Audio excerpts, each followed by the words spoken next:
Thank you, Chairman Thompson. We all saw the devastation that Hurricane Katrina had on New Orleans in 2005. It took years for that area to recover. Excuse me. Yeah, the clock's on. Go ahead. Thank you. Okay.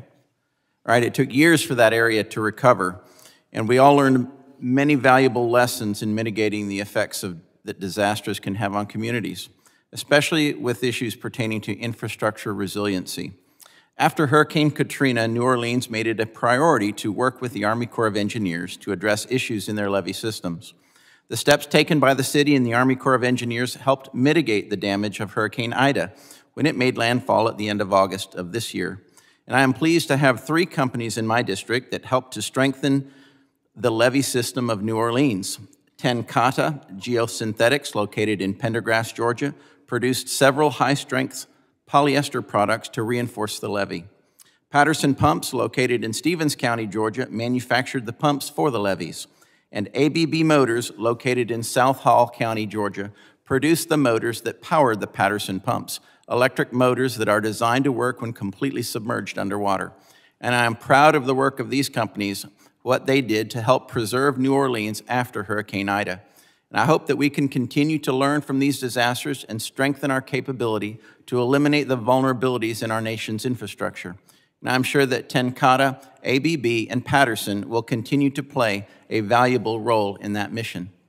And now I have a question for Director Chris Curry.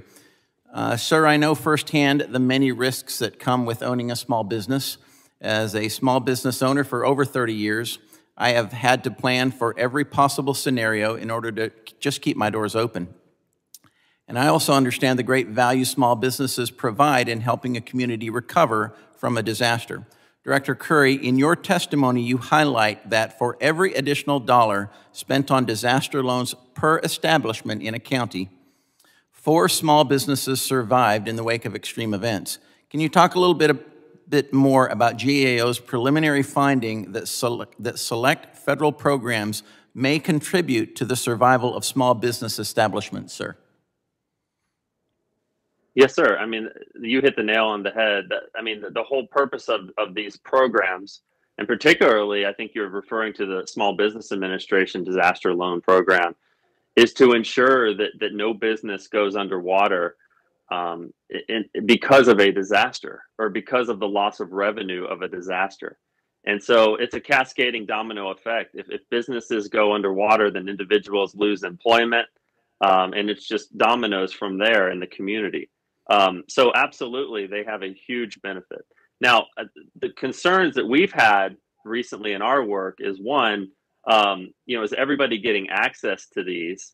And is everybody applying that could get access to them? One of the things we see in these programs is that they're very, very complicated, and there could be built-in disincentives to applying for these programs. For example, some people that want assistance may not want to get a loan. They don't want to apply for a loan. They just want grant assistance, and so they may not apply. So I think these are some of the complexities that we have to look at.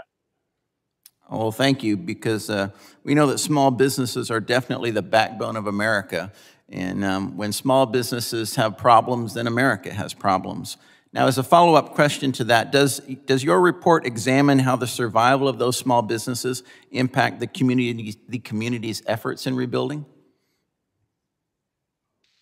Sir, it doesn't dive into that or quantify that, but it is well accepted that the businesses in the community are critical, not just for employment, but for the tax revenue of a community. If businesses go under, then they lose tax revenue, and they lose the locality and the jurisdiction's ability to be resilient and prepare and respond to events. So it's really a domino effect. Thank you very much. I appreciate that information. And with that, I yield back. Chairman Thompson.